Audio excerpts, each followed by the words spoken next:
Hello friends, கிரிக் ஜெனிஃபைக்கு உங்களை அழைக்கிறேன். இன்னைக்கு மேட்ச் வந்து யாருன்னு பார்த்தோம்னா ராஜஸ்தான் ராயல்ஸும் குஜராத் டைட்டன்ஸும் நரேந்திர மோடி ஸ்டேடியம் அகமதாபாத்தில் விளையாட போகிறாங்க.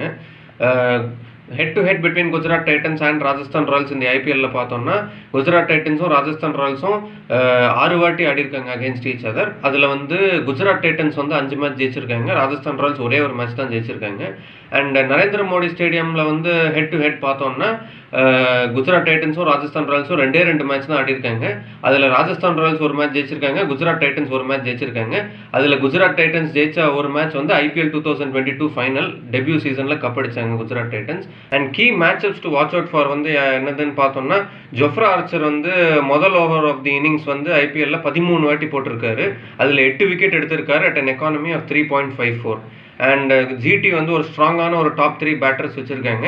ஸோ ஜிடியோட top 3 batters versus Jofra Archer with the new ball வந்து ஒரு பெரிய மேட்சப்பாக இருக்கும். ஏன்னா இப்போ ஜொஃப்ரா ஆர்ச்சர் வந்து நியூ பாலில் வந்து சூப்பராக பவுலிங் போட்டிருக்காரு ராஜஸ்தான் ராயல்ஸுக்கு. மீன்வைல் வந்து பார்த்தோம்னா Jos Buttler versus Jofra Archer இன்னொரு மேட்சப்பாக இருக்கும். ஏன்னா ஜாஸ் பட்லர் வந்து ஜொஃப்ரா ஆர்ச்சருக்கு அகேன்ஸ்டாக 89 ரன்ஸ் அடிச்சிருக்காரு 47 பால்ஸில். அண்ட் ஜொஃப்ரா ஆர்ச்சர் 2 வாட்டி ஜாஸ் பட்லரை டிஸ்மிஸ் பண்ணியிருக்காரு. So particularly Jos Buttler versus Jofra Archer வந்து ஒரு key matchup to watch out ஃபாராக இருக்கும். அண்ட் டீம் காம்பினேஷன் வைஸ் பார்த்தோம்னா ராஜஸ்தான் ராயல்ஸும் சரி குஜராத் டைட்டன்ஸும் சரி பெருசாக எந்த சேஞ்சஸும் பண்ண மாட்டாங்க. இன்ஃபேக்ட் ராஜஸ்தான் ராயல்ஸ் வந்து ரொம்ப ஸ்லோ ஆரம்பிச்சாங்க இந்த டோர்னமெண்ட்டை. பட் லாஸ்ட் 2 மேட்சஸில் சிஎஸ்கேவையும் பஞ்சாப் கிங்ஸையும் தோக்கடிச்சிட்டு வராங்க.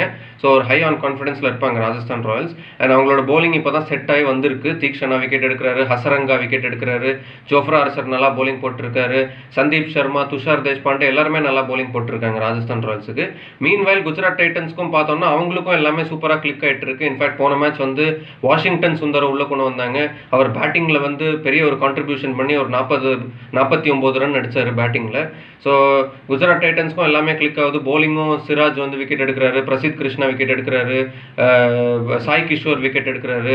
ஸோ எல்லாமே நல்லா குஜராத் டைட்டன்ஸ்க்கும் எல்லாமே நல்லா வருது. ஸோ குஜராத் டைட்டன்ஸும் பெருசாக எந்த சேஞ்சஸும் பண்ண மாட்டாங்க, ராஜஸ்தான் ராயல்ஸும் பெருசாக எந்த சேஞ்சஸும் பண்ண மாட்டாங்க. அண்ட் இன்னைக்கு வந்து டாஸ் வின் பண்ணுற டீம் வந்து பேட்டிங் ஃபர்ஸ்ட் தான் பண்ணணும். ஏன்னா வந்து அகமதாபாத் வந்து பேட்டிங் ஃபர்ஸ்ட் பண்ணி வந்து பெரிய ஸ்கோர்ஸ் அடிச்சு டிஃபெண்ட் பண்ணுவாங்க. ஸோ அதனால் வந்து டாஸ் வின் பண்ணுற டீம் பேட்டிங் ஃபர்ஸ்ட் பண்ணி 220 to 230 அடிச்சாங்கன்னா வின் பண்ணுறதுக்கான வாய்ப்புகள் இருக்குது. அண்ட் என்னோட ப்ரெடிக்ஷன் வந்து இன்னைக்கு என்னதுன்னு பார்த்தோம்னா குஜராத் டைட்டன்ஸ் வந்து இன்னத்த மேட்ச் வின் பண்ணுவாங்கன்னு நான் ப்ரெடிக்ட் பண்ணுறேன். மேலும் பல கிரிக்கெட்டிங் கண்டென்ட்டை தெரிஞ்சுக்கிறதுக்கு லைக் பண்ணுங்கள், ஷேர் பண்ணுங்கள், சப்ஸ்கிரைப் பண்ணுங்கள், ஃபாலோ பண்ணுங்கள். மீண்டும் சந்திப்போம்.